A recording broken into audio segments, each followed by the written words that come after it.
My PC crashed, so let's get started. Hello and welcome to our webinar. This is the latest in our webinar series here from Bramasol, the leaders in SAP Finance and Finance Compliance. We're here to help our clients and our prospects gain better insights into revenue recognition, leasing, and treasury. This is a part one of two parts webinar. Today we are going to focus in on really helping people understand best practices in S4 HANA migration as it relates to revenue recognition. Some quick housekeeping items. The webinar is being recorded, so check it out. Come on down and take a look at the webinars. We have a lot of webinars on these topics and others, and I encourage you to come on down to do that. You can download previous webinars from our homepage or from our resource center here at bramasol.com. And you can contact us at bramasol.com, Facebook, or LinkedIn. Little advertisement here. There's a great event coming up. Today I'm at the AFP, the Association for Finance Professionals. But in 2 weeks, we have another event that we'll be having, which is with the SAP Conference for Treasury Management. So I encourage all of you who can get out to Chicago for this event. It will be terrific. I'm going to go very quickly over. So why are we here? We're all here because it's all about data. Boston Consulting Group said that digital transformation often starts with the ability to capture, integrate, easily access, and analyze high quality data. This is similar in effect, folks, in a way, when you do these projects to your cup of coffee. Your best cup of coffee starts with really great beans and a process and water that's high quality. Best beans come from the best places, best water comes from the best places in the world. And it's all about the data and the cleanliness of the processes. And I don't think that there's anyone out here who would deny how this feeds in.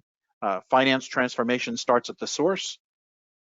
So we'll talk about that and about migration. And of course, if your data lake looks like this and your water looks like this, you won't have a good cup of coffee. And if your data lake looks like this, you won't have a good migration. So joining me today are Steve Stone, who is the head of our services group for revenue recognition and leasing. Amol Chaudhari, who is a member of our Center of Expertise on Revenue Recognition, has been working in the RevRec space for almost 10 years now. And again, Shekhar Chaudhari, who was also a member of our COE. And today we'll be talking about migration. So Steve, are you out there? I'm out here, John. Can you hear me okay? I can. So why don't you go forward? All right, so this is basically the agenda outline we're going to touch upon. As John said, this is a two-parter. So the first part will focus on the migration, and then at a later date come back and visit the feature packs for RAR up through the HANA inclusion 1809. So we can step to the next slide, John. Okay, so we have all been through the compliance in one fit, form, or function. Whether you're using SAP Revenue Recognition today or some other alternative, you've met the deadline date, you're hopefully aligned with your auditor, and you're moving forward. But now, as we look towards an S4 HANA environment or the possibility of such, it really is an opportunity to optimize and transform that revenue recognition process, the compliance that you may have established and want to now expand within your business, or potentially your business is changing the business processes around it. Equally, we have kind of the exit or sunsetting of ECC, and off in the future, the S4 HANA migration has to take place, whether it is by the advertised date, I think 2025, or you're hedging your bet that it's going to be longer than that. You do need to start thinking about this, as John said. Squaring away your data is probably the highest priority, early on. But there are other considerations that we'll touch upon today. Okay, John.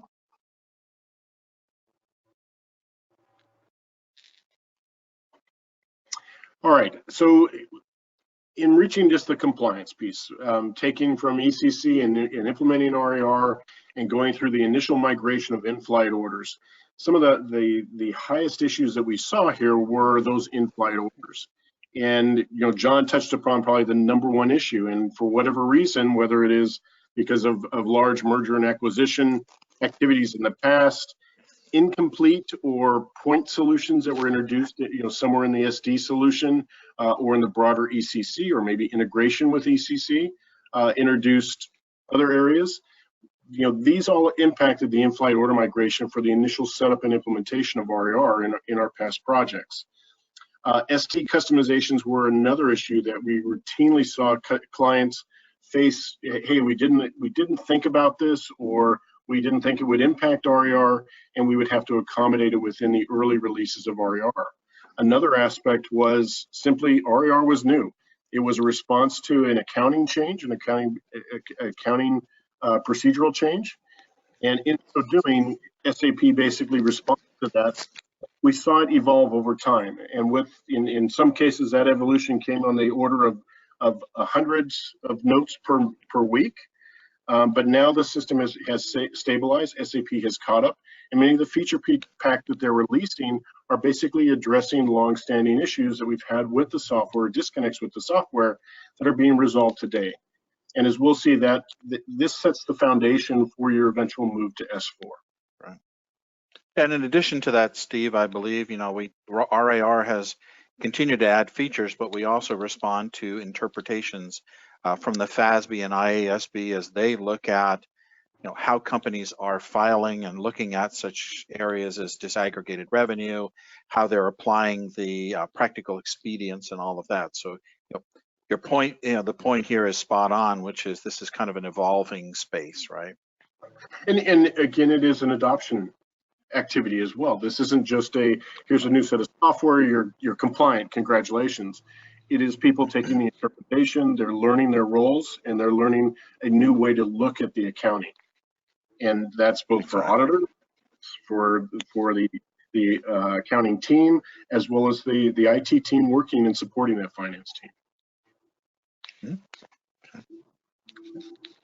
All right, so in planning your S4 transition, I think everyone would agree on the basics here. We need a business case. That's the #1 area that we hear from our customers or potential clients every day is, what is my business case here?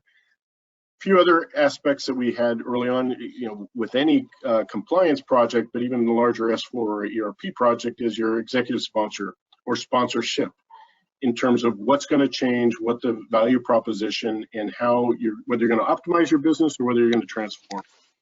Obviously, with the move from ECC to S4, there is infrastructure changes, there is innovations in technology, there are potential process changes or efficiencies that can be gained.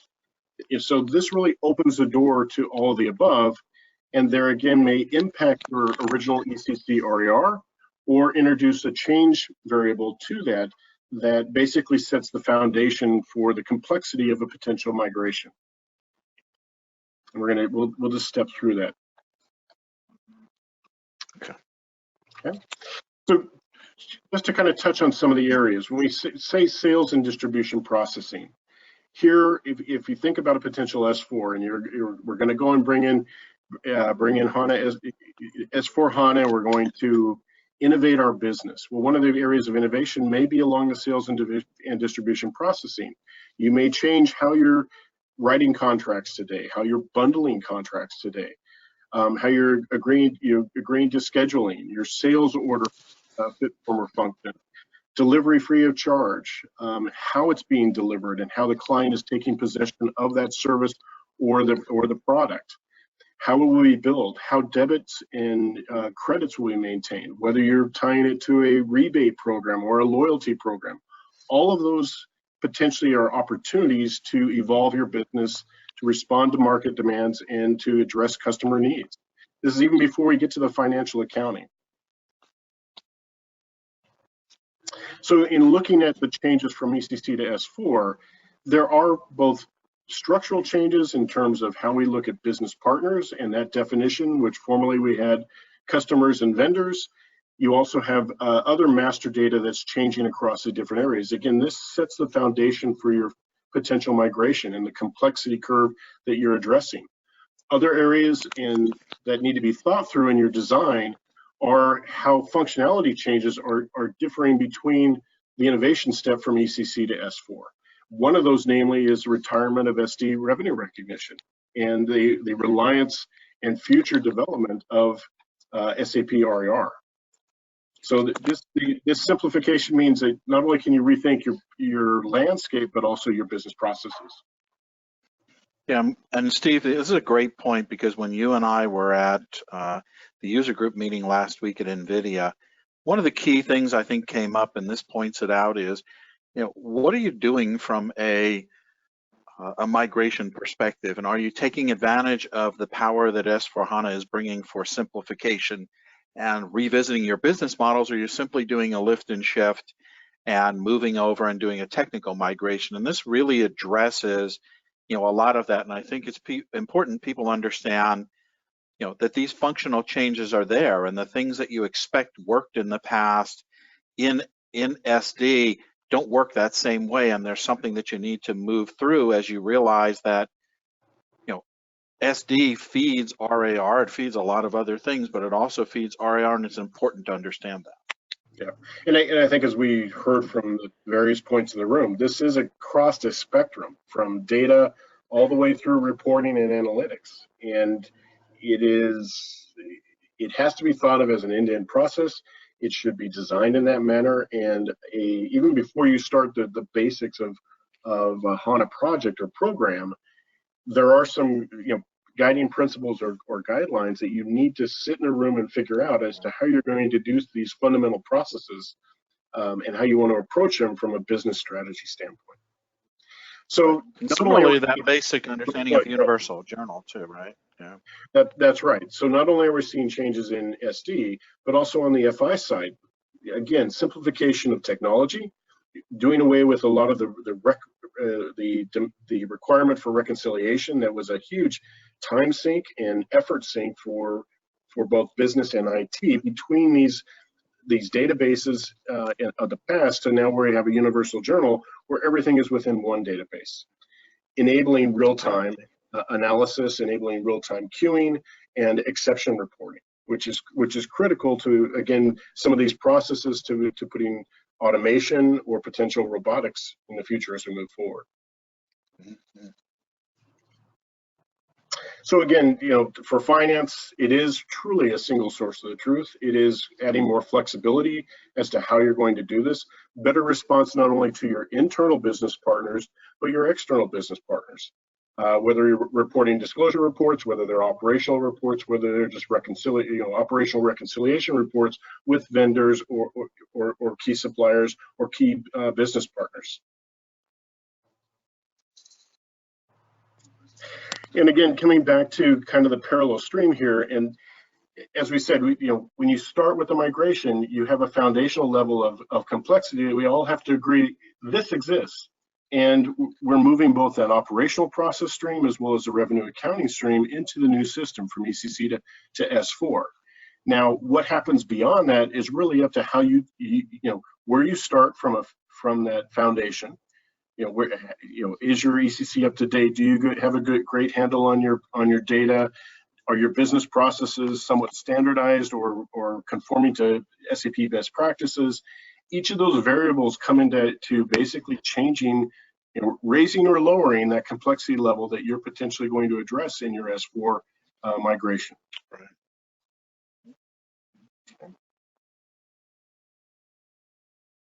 All right, so at this point, I'm going to pass this off to Shekhar Chaudhari and Amol, and let them talk through each of these areas that we've seen on projects, and let them go a little deeper with each explanation on the scenarios. Yes, so Shekhar, Amol, Thank you, Steve.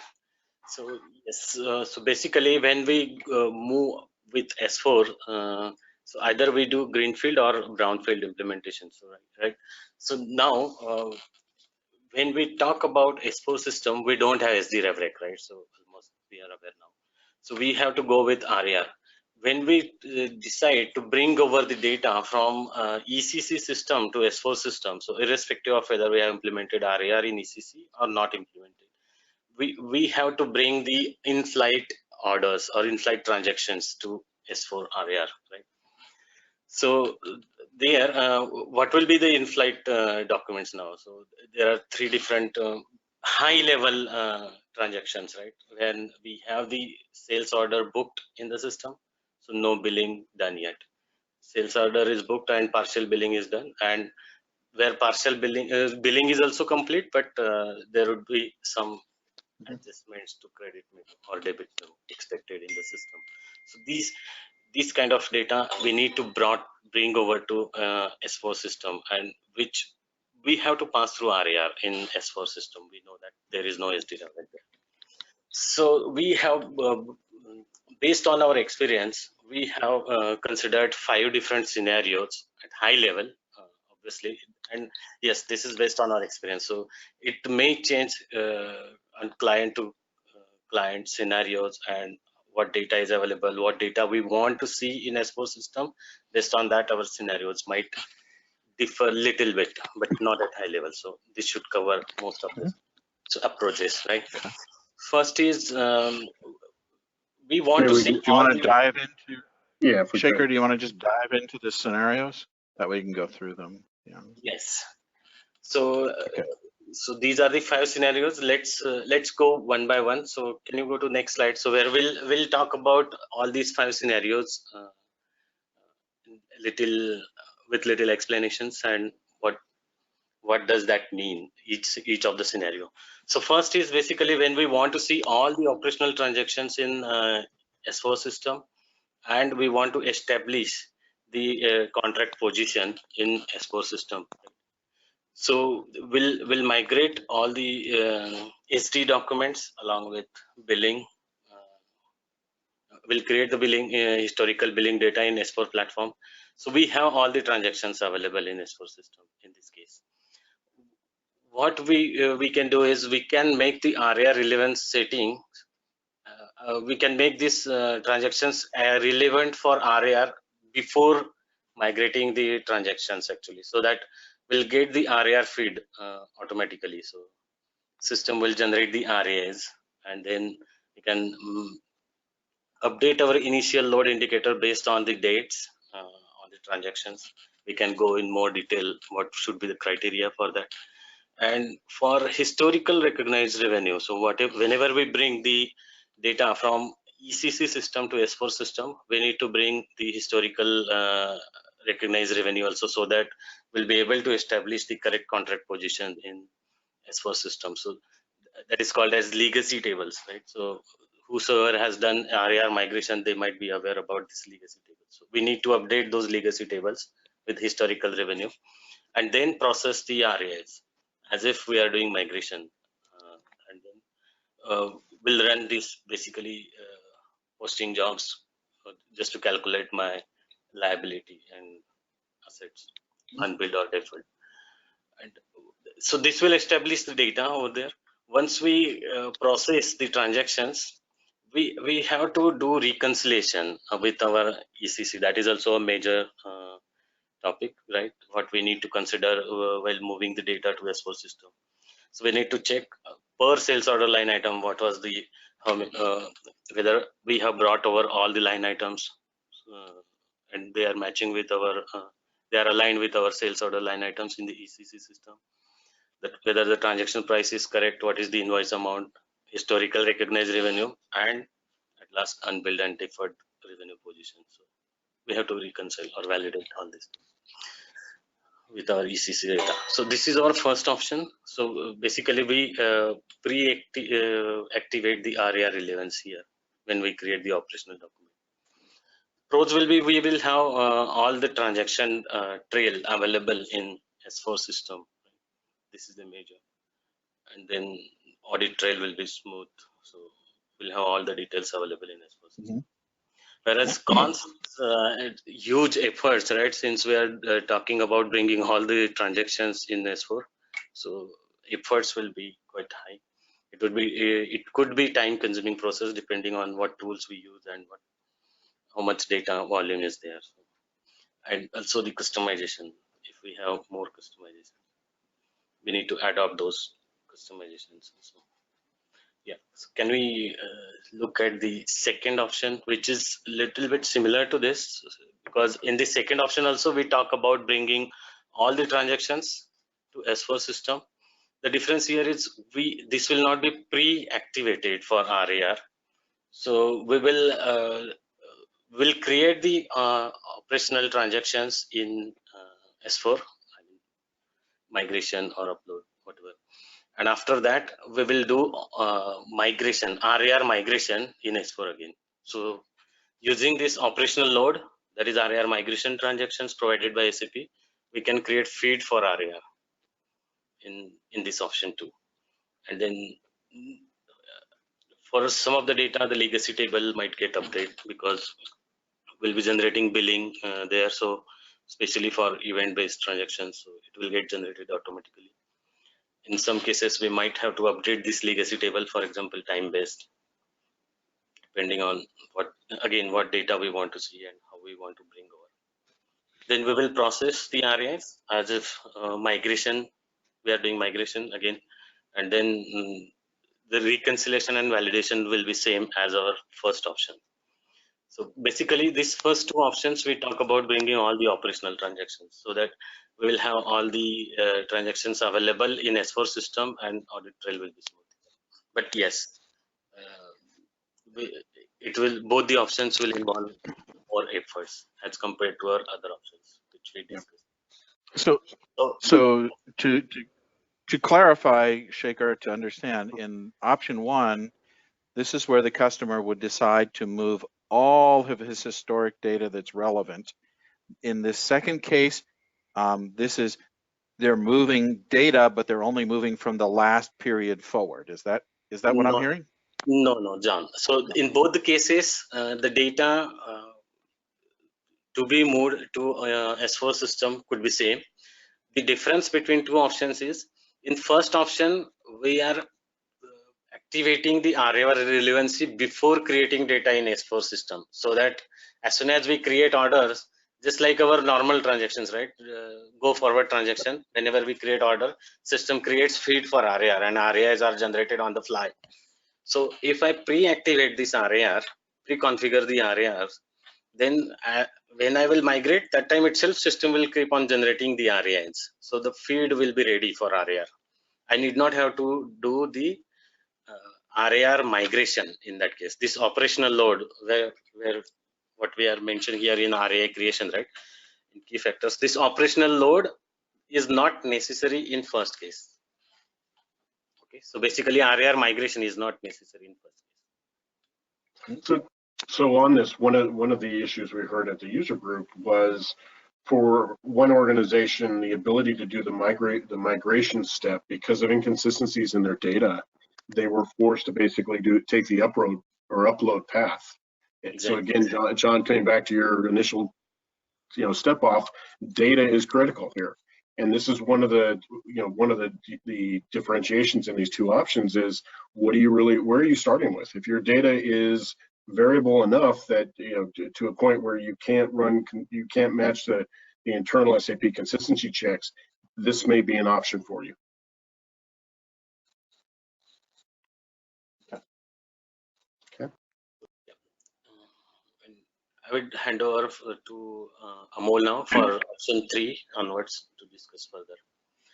So can you move to next slide? Hey, thank you, Shekhar. So option 3 talks about converting sales document with a full amount to the S4 from ECC using SAP SLG tool or any third-party SAP certified tool, basically. Okay, we come up with this option as one of our customers says, hey, we have a strategy to migrate sales order, and it means sales document, which includes sales order as well as billing information, using a third-party tool or SLG tool.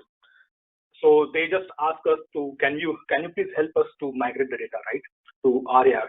So for those customers, right, we came up with this option saying that, okay, you migrate whole data, and once you create an order, right, and billing information with a full amount using SLG tool or any third-party tool, the RAR creation will be done using SAP standard program, which is operational load program, which will help us to create invoice order and order right and invoice right.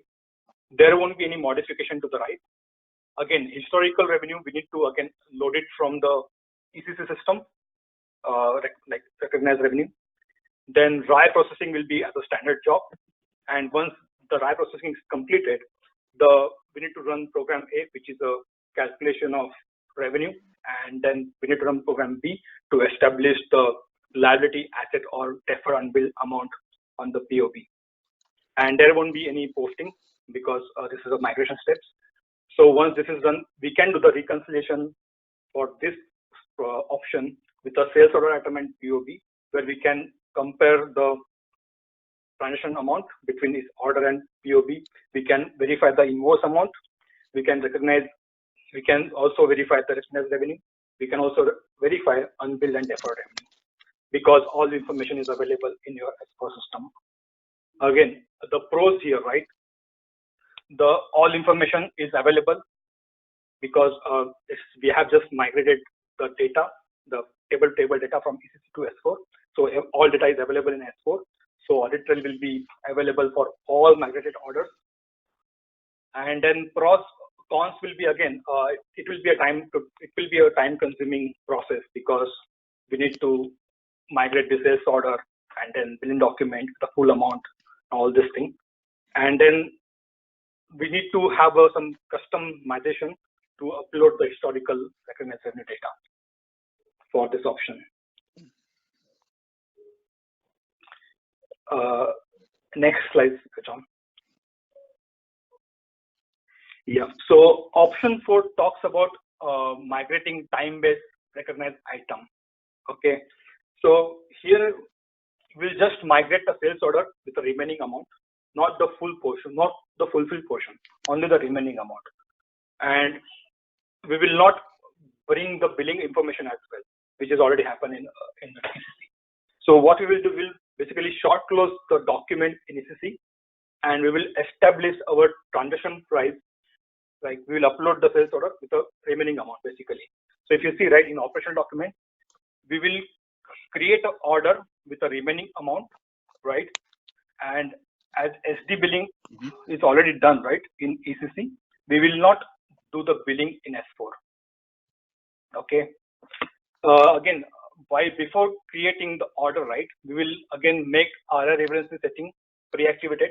So as soon as we create order, right, it will create the order item, and then there won't be any modification, or there won't be any. We don't need to upload any revenue, historical recognized revenue. The RAR processing will be normal, and there won't be any posting here. Basically, we just need to establish the deferred time-based POB. That's right.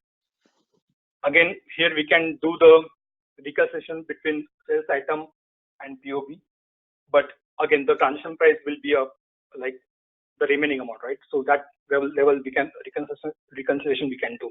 There won't be reconciliation for the invoice amount and recognized revenue because we are just bringing the partial amount. Pros will be again moderate data, right? So volume is very low, and then we don't need to do any RAR standard migration here, and end-to-end processing will be very less time consuming. Cons will be again the audit trail will not be available in S4, and also your revenue allocated amount, right, on the contract may not be accurate because as we are bringing only the remaining amount, you will see some difference in the revenue allocated amount basically. So Amol, can you help me? So help me distinguish between 3 and 4. We talked about this, and I think you had some great points. So how would you help the audience understand? Help me understand between 3 and 4. Okay, actually, there is a huge difference. I would say I would categorize option 1, 2, 3 as 1 because in 1 to 3 we are bringing whole information, right? We are bringing order data with a full amount. Also, we are bringing billing information with a full amount, right? There is option 4, right? What we are doing. So let's say if I have an item which is already recognized, right, partially recognized, and there is some portion to be recognized in the future. So what we are doing here, right? we are not bringing sales order with a full amount. We are just bringing the sales order with a remaining recognized, remaining deferred amount, I would say. Okay, and I will establish POB with that amount. So here we will not migrate any full SD amount, and we will not bring any SD billing as well in this fourth option. That's the major difference between 3 and 4, I would say. Okay. And this will take care only time-based POB. Here we are not considering the hardware item at all. This is just the time-based POB, which is a writable item, right? Right. Okay. And what situation? What would be a situation from your perspective, Amol, where somebody might use option 4? Why would they opt for option 4?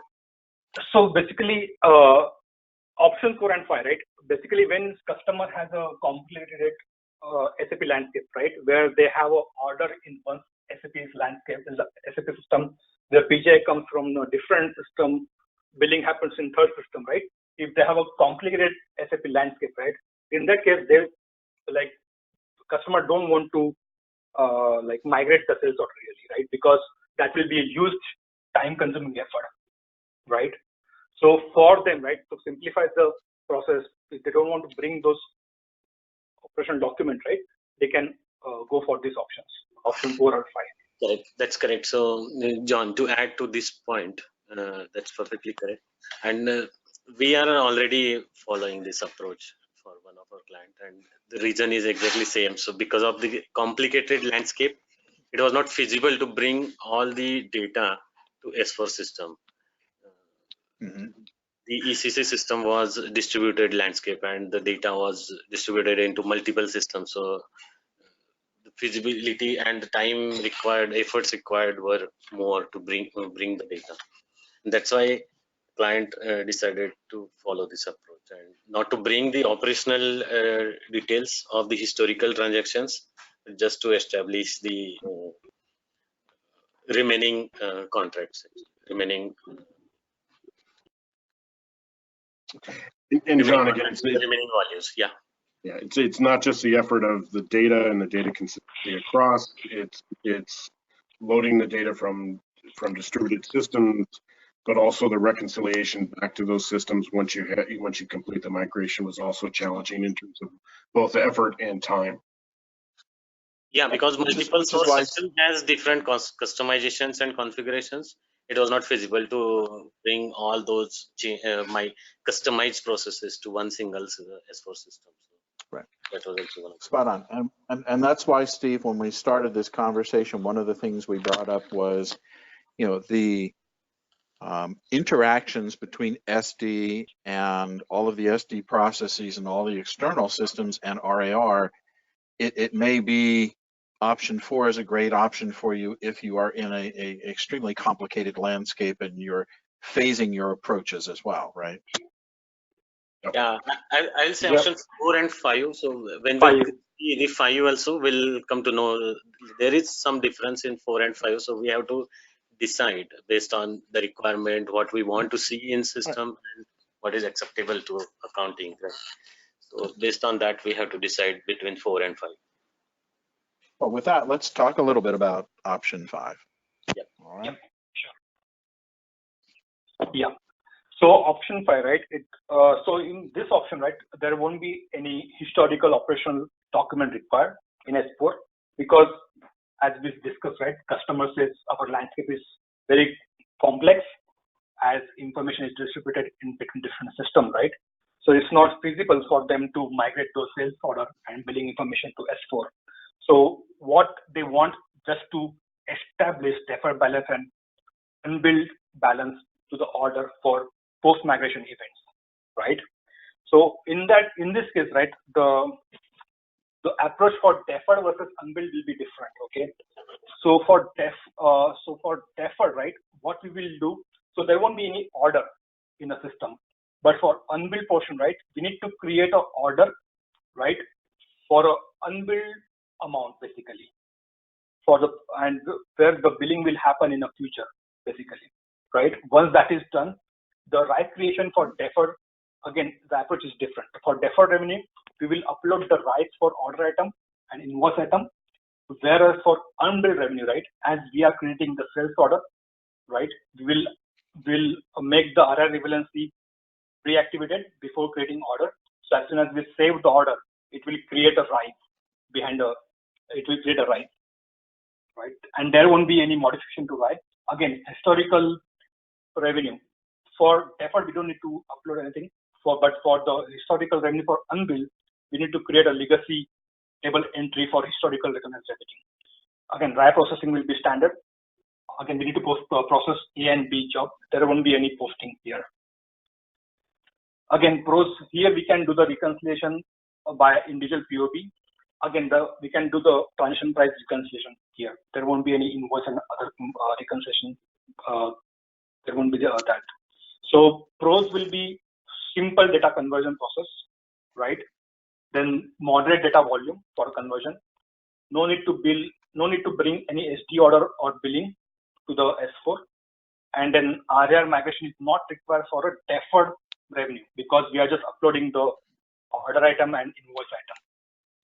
Whereas the cons will be like audit trail will be very limited in S4 because we are creating only unbilled portion of the order, right?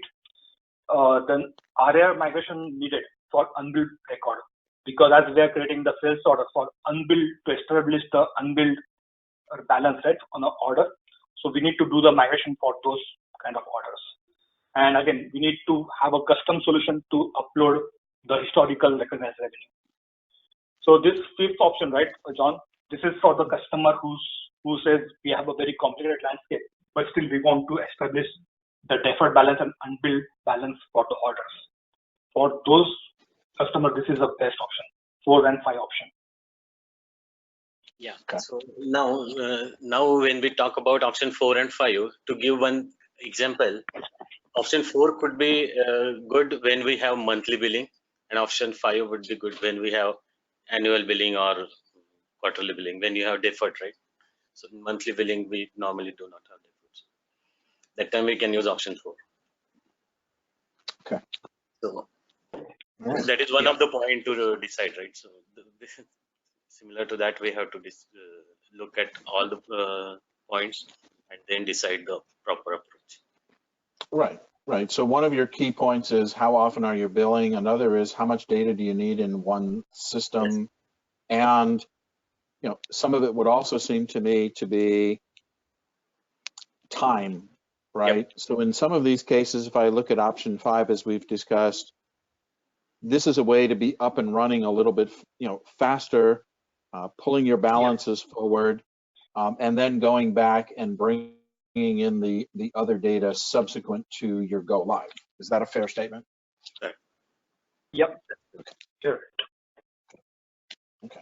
So there was a question online. Let me see if I can grab that question real quick.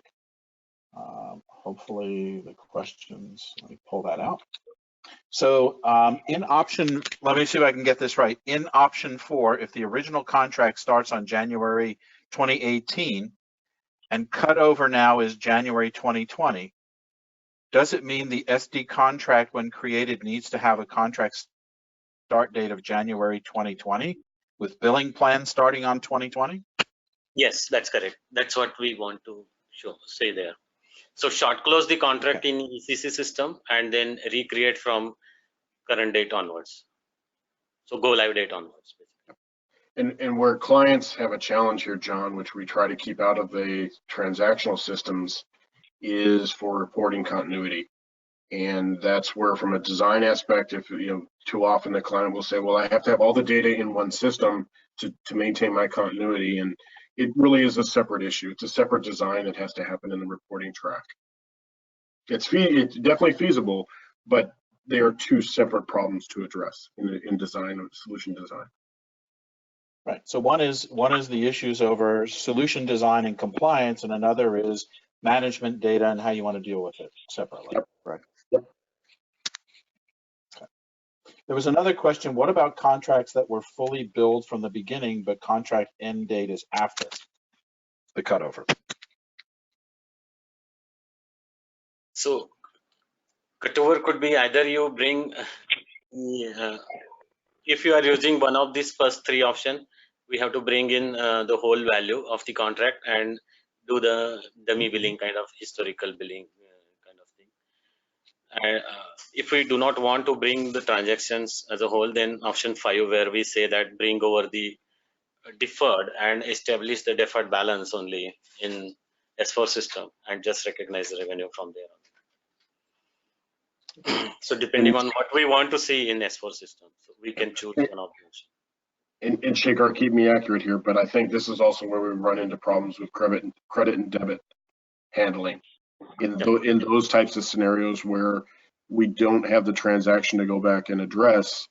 We have to build an additional customization or accommodation for those debit and credit events should they happen. Yeah, that's correct. So that's a compromise we'll have to do. If we choose option 4 or 5, we cannot link our credits and debits since we don't have the original transactions available in S4 system.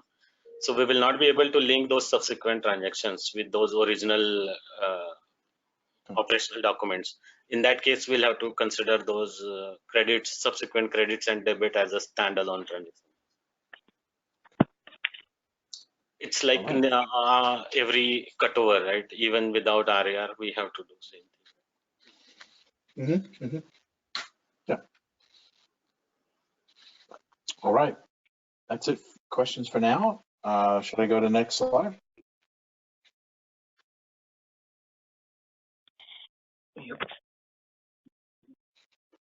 So I guess in wrapping up, and I apologize for the late start.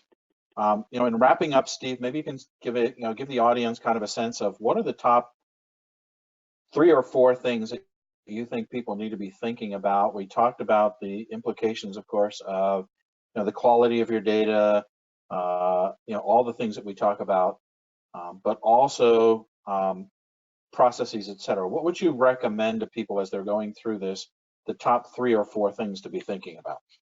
Right, and so we established kind of the baseline, but again, it begins with your ECC RAR implementation if you've done that. The real challenge there is no matter where you started in that process, you probably still have some areas where you had customization just due to the features and functions that were available at the time of the implementation. So our first suggestion is to true up that ECC system to the latest feature pack release, in which case you will likely have customization that no longer needs to be there and should be removed before you consider an S4 migration.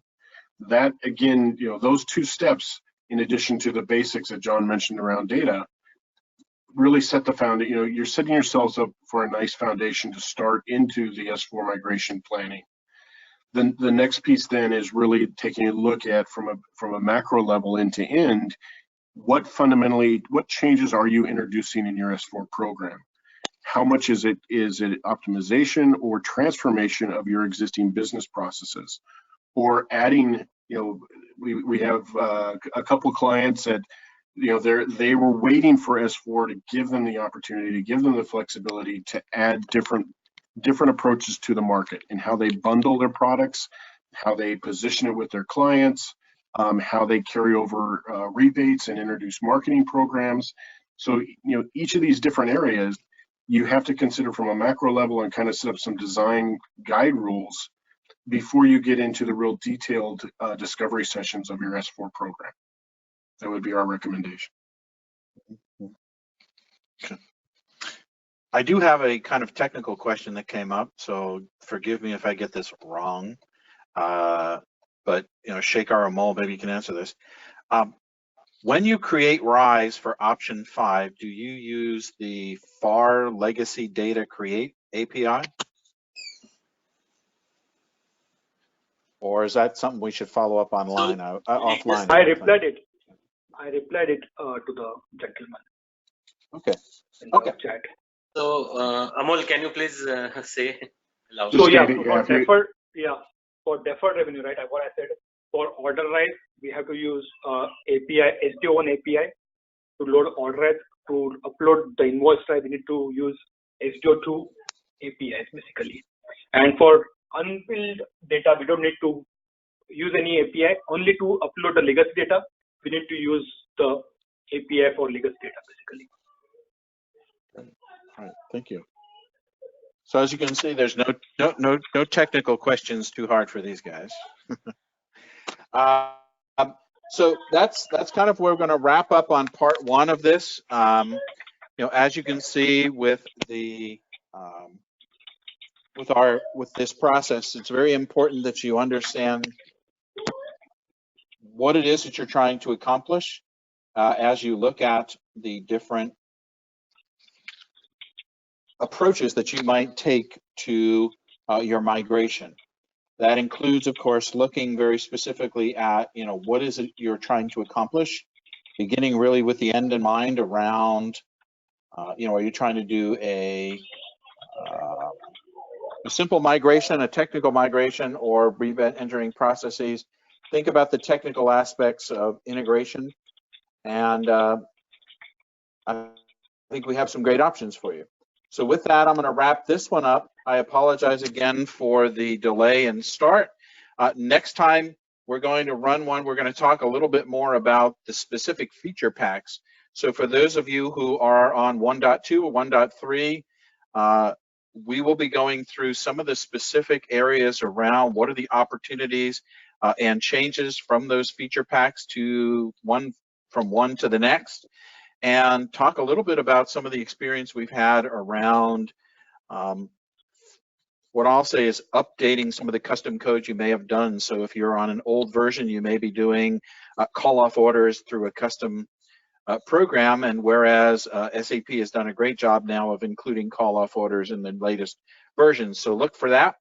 We'll send out more information, and as always, if you have any questions or comments, please reach out to me directly, and we'll be glad to help you out. Have a great day, and again, thank you for joining our webinar.